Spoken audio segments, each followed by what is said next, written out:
Primero vamos a hacer un repaso anatómico con objetivos de la clase, repaso anatómico de lo que es la cadera, muy breve y corto.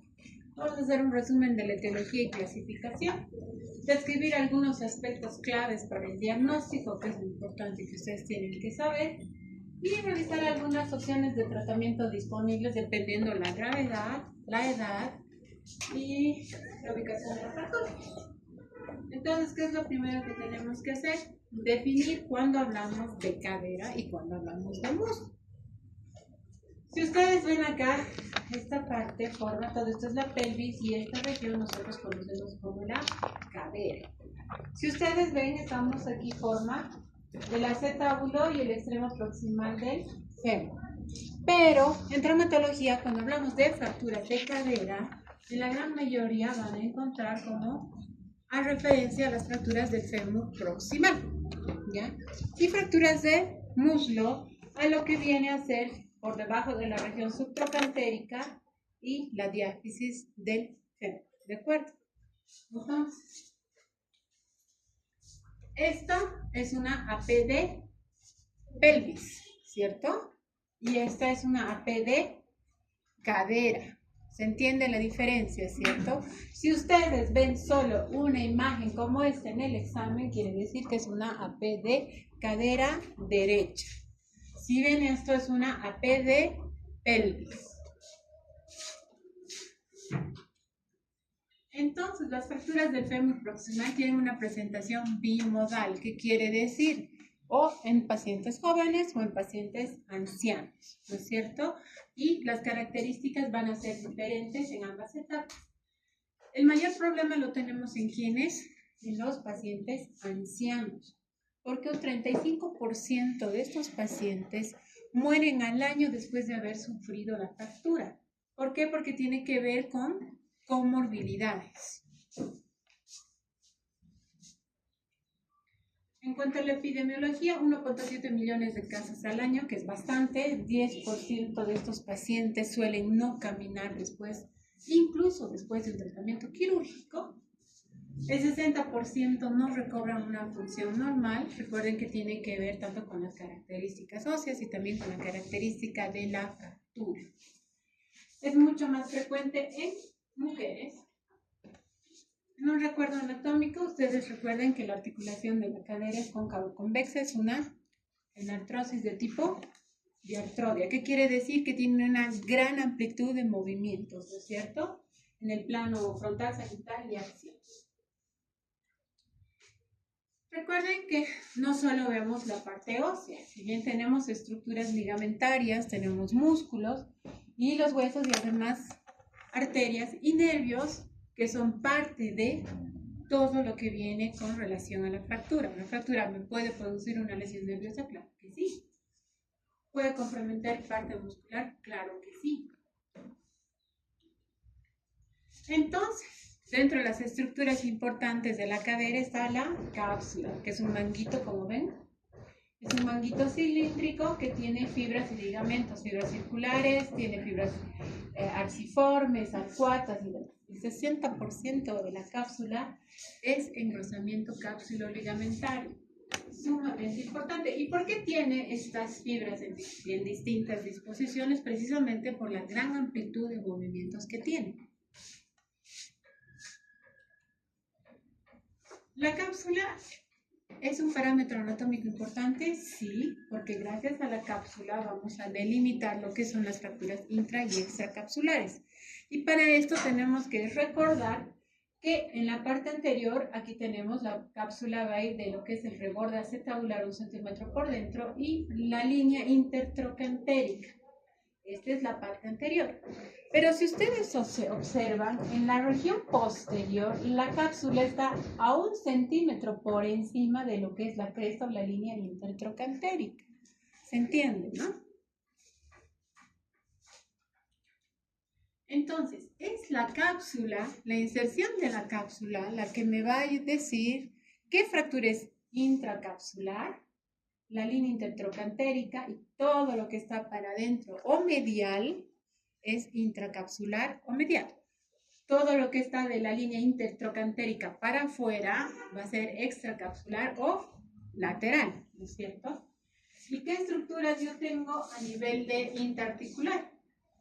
Cabeza, cuello y la base del cuello. A nivel extraarticular voy a tener básicamente la región intertrocantérica y los trocánteres mayor, menor, y por debajo de esto voy a encontrar la región subtrocantérica. ¿No es cierto? Cuando hablamos de fracturas intracapsulares, vamos a hablar de todo lo que está por dentro y medial a la línea intertrocantérica, ¿cierto? Entonces aquí encontramos fracturas de la cabeza, fracturas subcapitales en la unión de la cabeza con el cuello, las fracturas del cuello propiamente dicha y las fracturas de la base del cuello, ¿no? Entonces, en cuanto a las fracturas de la cabeza o fracturas capitales, acuérdense, si ustedes se fijan, la cabeza es la única región que está rodeada de cartílago, es la porción más cartilaginosa, ¿no es cierto? El resto, pues no tiene periósteo, carece de periósteo. En cuanto a la cabeza femoral, no pregunto datos estadísticos, así que no se asusten. La lesión es una lesión grave, relativamente frecuente. 15% se asocia a luxación de cadera entre el 5 al 15%, que quiere decir que puede lesionarse también el acetábulo. 2/3 de estos pacientes son adultos, hemos dicho, personas jóvenes y mayores, está en el rango bimodal. Las lesiones más frecuentemente asociadas son las fracturas acetabulares, ¿ya? ¿Y qué complicación suelen tener? Pues una artrosis postraumática. Acuérdense que esta es la región cartilaginosa. Si se fractura y encima se luxa, ¿se va a dañar qué? El cartílago, ¿no es cierto? Entonces vamos a tener una artrosis postraumática. En cuanto al mecanismo, pues generalmente va a ser por una impactación, cizallamiento. Fíjense en la persona que está conduciendo movilidad. Se choca, la energía viaja a través de la extremidad y va a impactar hacia el acetábulo. Por eso, una de las complicaciones frecuentes en las fracturas de la cabeza es la fractura del acetábulo y la luxación.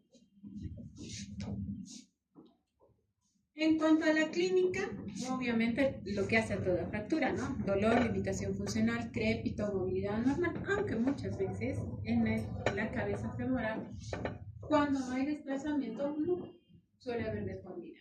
Puede haber daño neuromuscular, sí, generalmente el nervio ciático cuando hay una luxación posterior y cuando hay fractura de acetábulo también. Siempre ver la rodilla ipsilateral porque de acuerdo al impacto, acuérdense, si el impacto de esta manera, la energía ha viajado, pero eso no quiere decir que no se pueda dañar las estructuras ligamentarias de la rodilla. Entonces, debo también tener el cuidado de informar al paciente que si bien en ese momento yo estoy tomando la importancia a la fractura, posterior a la resolución tendré que ver cómo está esa rodilla. A veces en el momento de la emergencia no se puede evaluar bien la rodilla. Entonces nos abocamos a la lesión. ¿De acuerdo? Entonces, si yo tengo una fractura de la cabeza femoral y que ha habido una luxación, se ha fracturado el acetábulo más y se ha ido a posterior, esta va a ser la posición en la que va a estar mi paciente, ¿cierto? En flexión, aducción y rotación interna, ¿no es cierto?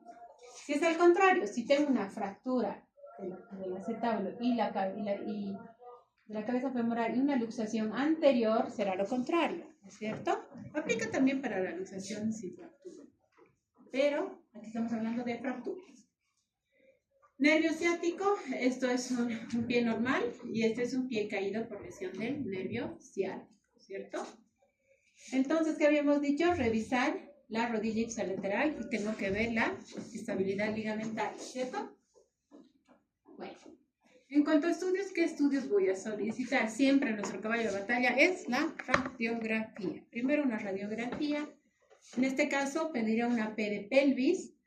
Puedo pedir una focalizada, una P de cadera si quiero ver, pero si solo tengo AP de cadera, debo pedir también una P de pelvis para descartar que haya lesión en el lado contralateral, ¿ya?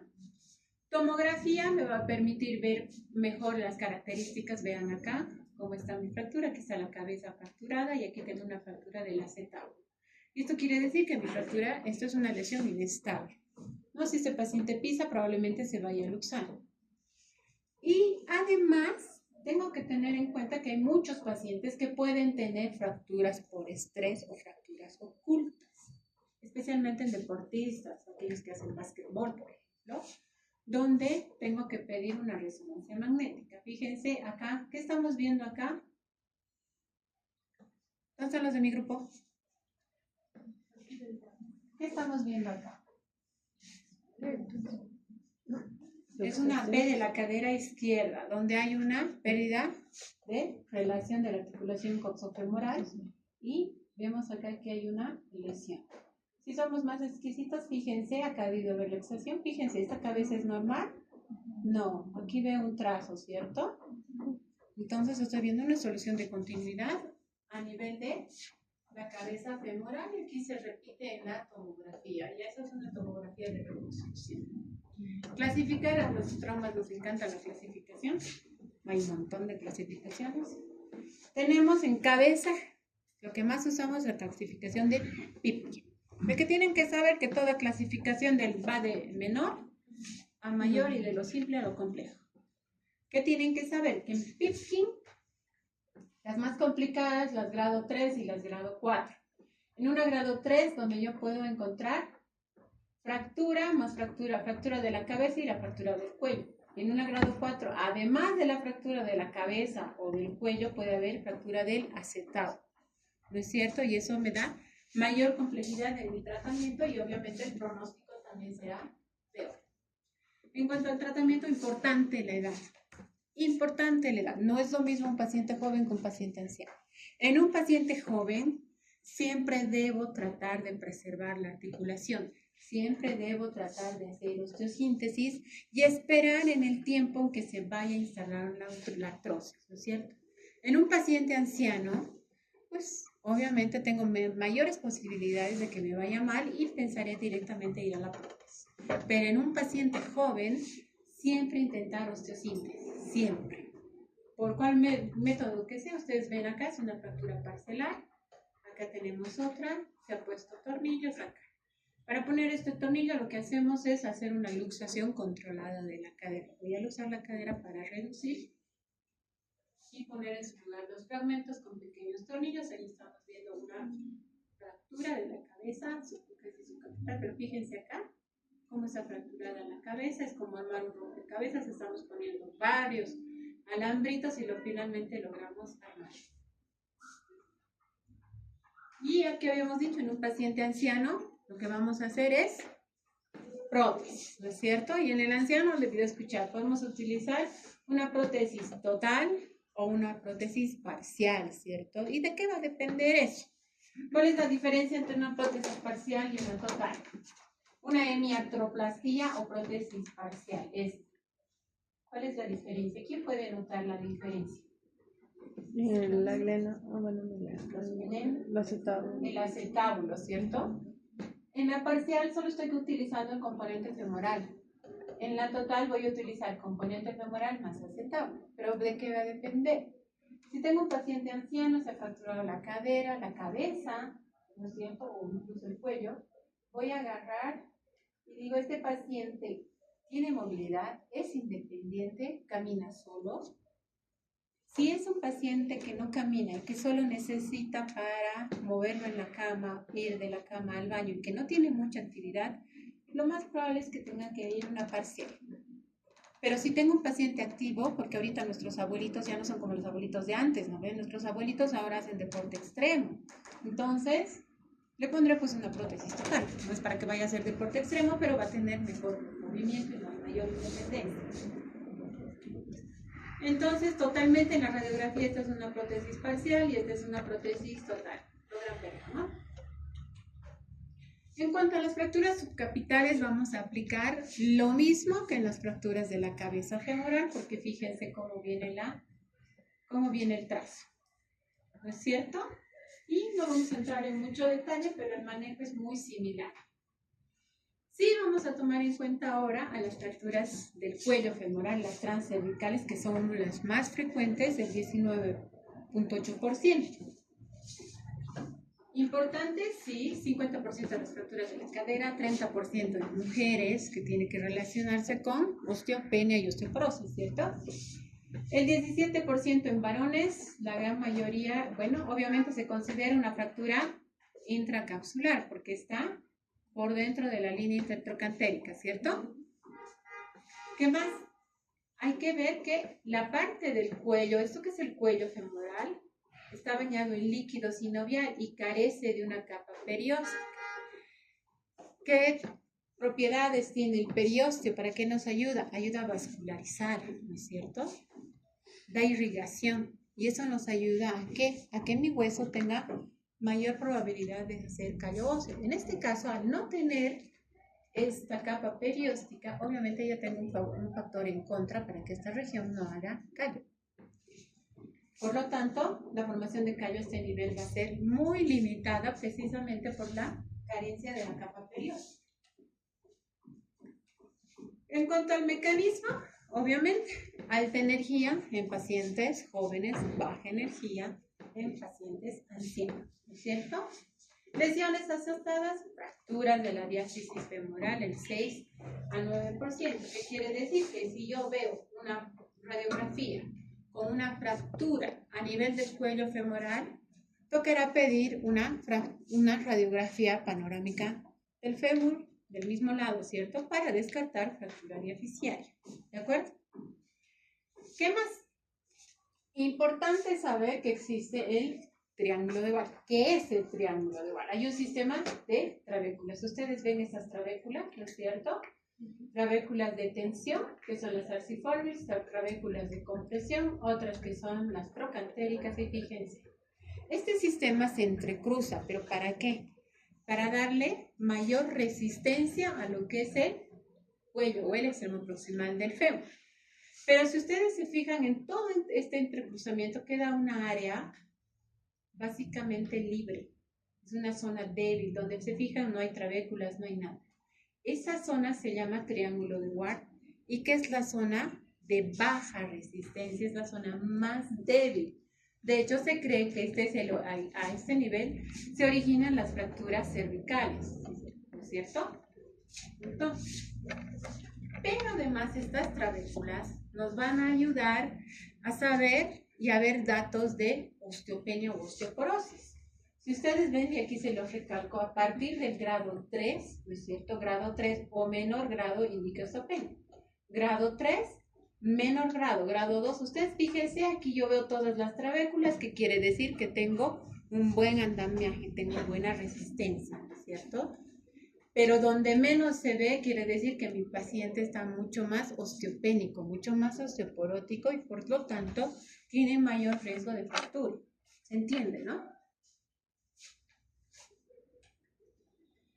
Así como hay una zona débil, hay una zona fuerte, ¿no es cierto? Que es el cálcar, que es esta pequeña región por acá, que está ubicada en la región posteromedial del fémur y es la zona más resistente del fémur.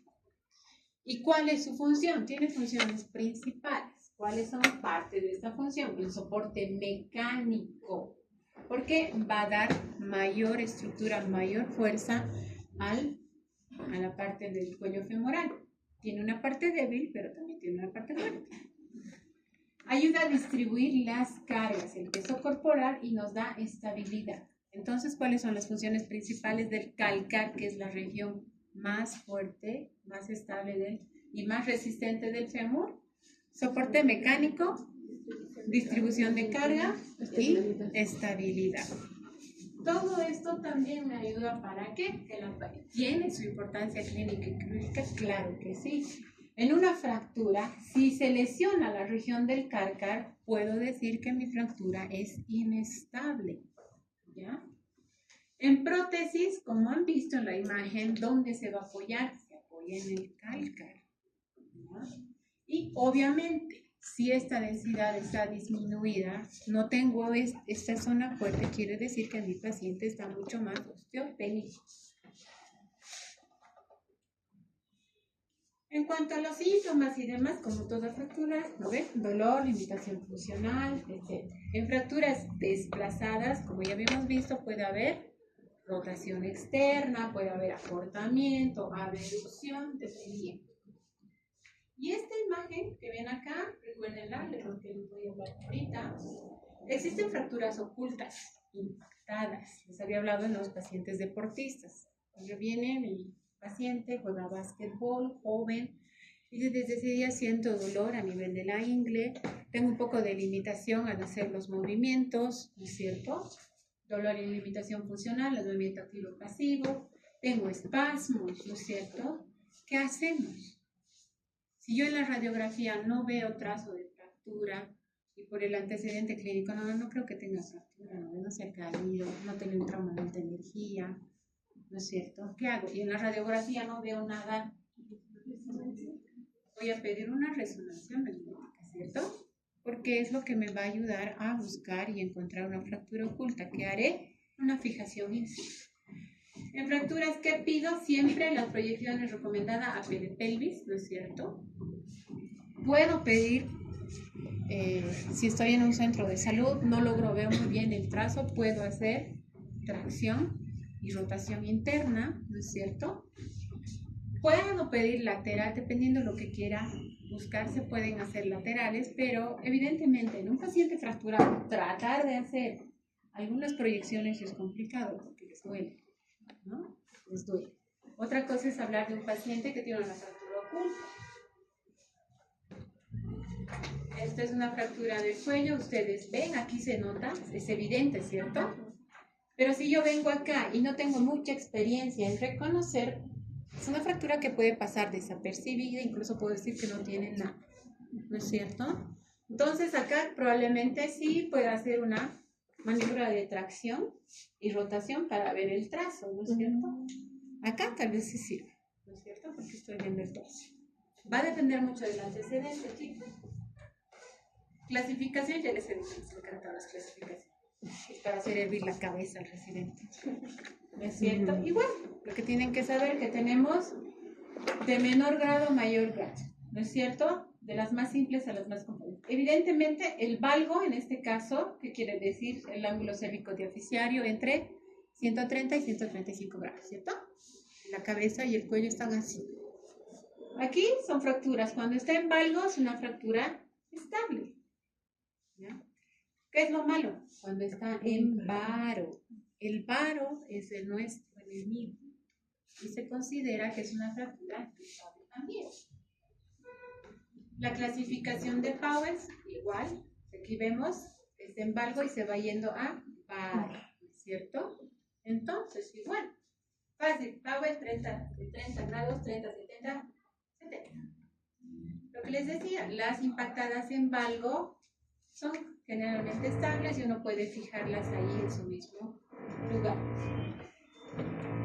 El problema está y quién predispone también una necrosis avascular cuando tenemos un desplazamiento en varo, que quiere decir que mi cérvico diaficiario es menor a 120 grados y, importante, cuando existe un desplazamiento posterior del cuello femoral, me va a predisponer a una necrosis avascular y enseguida van a ver por qué.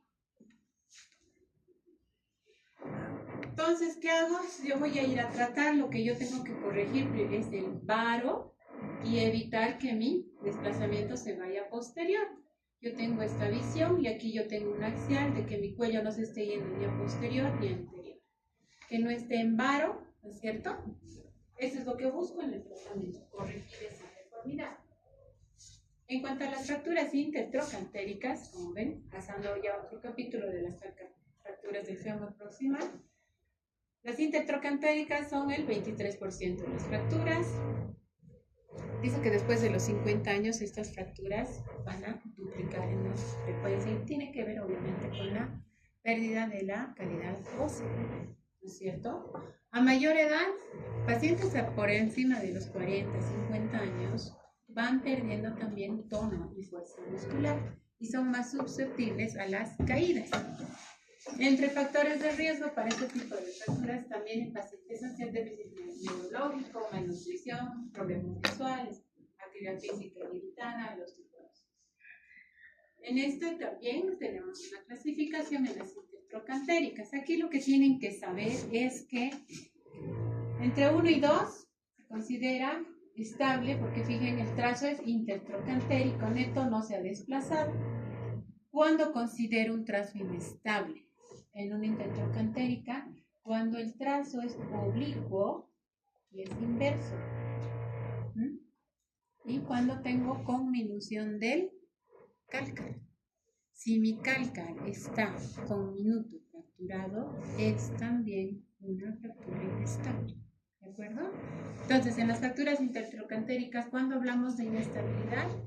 Cuando tengo un trazo oblicuo inverso y cuando tengo daño del cálcar, ¿cierto? ¿Esto y esto será lo mismo? ¿Cuál es estable y cuál es inestable? Este es estable, este es inestable. Este es estable porque entre todo no ha perdido tanto el valgo y este está en varo, ¿no es cierto? En cuanto al tratamiento, existen muchas formas de tratamiento. Obviamente depende de la edad. En mi hospital también depende de las condiciones económicas, ¿no es cierto? Conservador cuando la cirugía no sea posible, ¿no? Primero puede ser por las comorbilidades, contraindicaciones, que no pueda realizarse la cirugía. Y en el caso de mi hospital, cuando el paciente no puede comprar material, ¿ya? Se pueden utilizar este tipo de gotitas que nosotros llamamos la gota de San Andrés, que es para evitar rotaciones. Podemos hacer tracción transesquelética, podemos utilizar aparatos abductores, ¿ya? Va a depender del tipo de fractura. ¿Cuál es el problema? Si yo tengo un paciente anciano que no se mueve, y es más, van a demorar en conseguirle el material, esto es lo que va a pasar. El paciente me va a empezar a hacer úlceras por decúbito. El paciente va a empezar a hacerme problemas pulmonares, me va a empezar a hacer problemas renales. Y el paciente se me puede descompensar no por la fractura, sino por el reposo. Entonces es importante la edad, que un paciente joven, igual lo tengas mucho tiempo prostrado, también va a empezar a hacer úlceras por decúbito, ¿cierto? Entonces es por eso que hay que darle la importancia y tratar de resolver lo antes posible. En un paciente adulto las complicaciones no son por la fractura, en general son por el reposo prolongado. En cuanto al tratamiento quirúrgico, pues cualquier dispositivo que ustedes vean la fractura, lo que hago es tratar de restaurar el ángulo cérvico diafisiario, ya sea con un dispositivo extramedular o con un dispositivo intramedular, pero ambos tienen su componente cefálico. ¿Ven? Cefálico cuello, cefálico cuello. ¿Ya? Es importante que aprendamos. ¿Ya? Complicaciones, obviamente. Va a depender también mucho. Uno, la característica de la fractura. La edad es importante, sí. No es lo mismo tener una fractura multifragmentaria y el paciente sea joven, que también me va a llevar complicaciones. No es lo mismo tener una fractura multifragmentaria en un paciente anciano, que es peor porque la calidad del hueso es mala y a veces me complica la reducción. Entonces, una de las complicaciones más importantes a nivel de las fracturas del extremo proximal y en especial de las fracturas intracapsulares es la necrosis avascular, ¿no es cierto? Porque ustedes recuerden que esta es la arteria la circunfleja. Y ustedes fijen cómo forma un anillo alrededor del cuello y todos los vasos que van nutriendo a la cabeza. ¿No es cierto? Entonces, ¿qué pasa si yo tengo a este nivel la fractura? Una fractura del cuello. Todo el aporte sanguíneo hacia la cabeza se va a perder y este paciente va a ir a la necrosis avascular. Esta necrosis avascular me va a predisponer a una artrosis, ¿no? Y dependiendo, si el paciente, sea joven o anciano, tiene una fractura a este nivel y ha desarrollado una necrosis avascular, ambos van a ir a la prótesis, porque no hay cómo resolver una necrosis avascular. ¿De acuerdo? No se confundan que en un paciente joven yo intento osteosíntesis, hago la osteosíntesis, pero no sé en qué tiempo va a ir a la artrosis, ¿no? Pero en un paciente anciano con una fractura a este nivel o a este nivel, es un paciente anciano que sí o sí, yo sé que va a ir, entonces probablemente voy directo a la prótesis. ¿Entendí el concepto? Ahí tienen, aquí están las arterias, fíjense la fractura, se cohíbe la irrigación y la cabecita se va muriendo de a poco, ¿no es cierto? Y en cuanto a las complicaciones, hasta el día de hoy no han cambiado las complicaciones, siguen siendo la misma, ¿no es cierto? Mucho más frecuente en pacientes ancianos, ya les había mencionado, los pacientes ancianos muchas veces tienen que reoperarse, ¿no? A veces intentamos hacer osteosíntesis por la fractura, pero fracasa y tenemos que terminar en prótesis. ¿Pueden infectarse? Sí. ¿Pueden tener problemas respiratorios? ¿Pueden hacer tromboembolismo? Sí. Ahora vamos a pasar a las fracturas subtrocantéricas o diaficiales, ¿no? Entonces, lo primero es saber cuál es la región subtrocantérica. Y se encuentra 5 a 7 centímetros, o 7.5 por debajo del trocánter menor. Esta es la región subtrocantérica. Entra como una fractura diaficiaria, sí, del tercio proximal de la diáfisis del fémur, claro que sí, tercio. Entonces, tiene sus características, sí, debemos recordar que es la unión. Esta unión, aquí tenemos hueso esponjoso y aquí hueso cortical. Entonces es una zona que está sometida a alto estrés.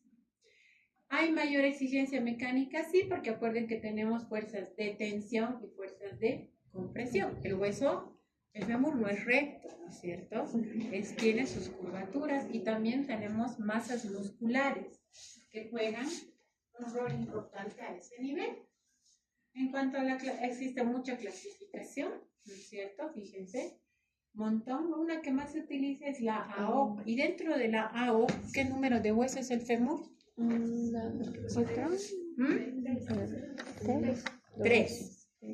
Si es esta, si fuera la región proximal, No. ¿no es cierto? Y si es diáfisis, 2, ¿no es cierto? Exacto.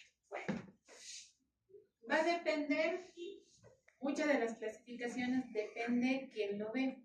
Para ti puede ser una 1, para mí tal vez es una 2, ¿no es cierto? Tiene su controversia entre el observador. En cuanto a la clasificación, habíamos dicho, este es tercio, las diáfisis son en tercios, ¿no es cierto? Tercio superior, tercio medio, tercio inferior, ¿no es cierto? ¿Cómo es la diáfisis? El hueso es el 3, la diáfisis es 2, ¿no es cierto? Y de ahí va la complejidad entre que pueda ser A, B o C, dependiendo si es un trazo transverso, oblicuo o espiroideo, ¿cierto?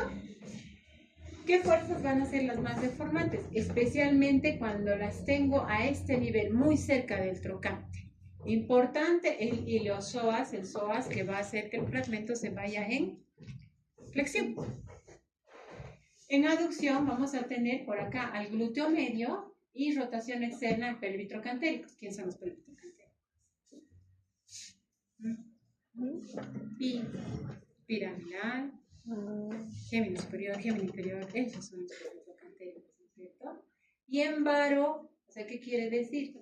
Por un lado unos músculos jalan por este lado y por el otro lado los otros. En varo los aductores, ¿no es cierto? Esas son las fuerzas deformantes y aplica a cualquier segmento del fémur. Yo tengo que razonar qué inserciones musculares están haciendo el desplazamiento. ¿Se dan cuenta? Si yo veo acá, igual el psoas y hacia posterior, ¿quiénes estarán viendo? Los gastrocnemios, ¿no es cierto? Entonces es simple anatomía. ¿Qué buscamos en el tratamiento de las fracturas diapiciarias? Primero, obviamente, consolidar, ¿no? ¿Qué nos va a permitir la consolidación? Evitar. Tenemos que restablecer la longitud, ¿no? Cuando decimos, vamos, ¿qué va a ser el tratamiento? Una reducción. No es que voy a cortar el hueso, voy a poner en su lugar la fractura, voy a evitar rotaciones, tengo que proteger las partes blandas porque son las que van a ir a nutrir al hueso, tengo que proteger el periósteo también.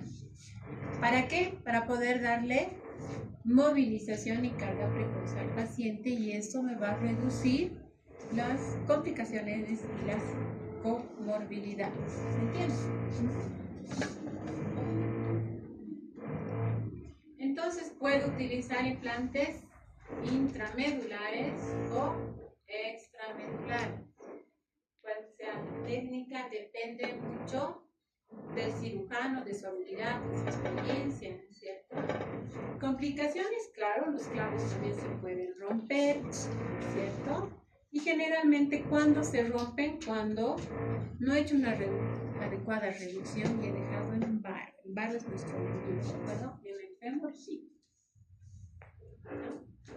Entonces, ya para terminar, que las fracturas de cadera o del fémur proximal son lesiones comunes. Se asocia con mayor riesgo a necrosis avascular y altos niveles de morbimortalidad en pacientes ancianos, ¿no es cierto? El diagnóstico, clínica y radiología. En algunos casos necesito resonancia, ¿no es cierto? Solo en quienes fracturas ocultas, ¿no? El tratamiento va a depender de qué. Uno, de la edad, ¿no es cierto?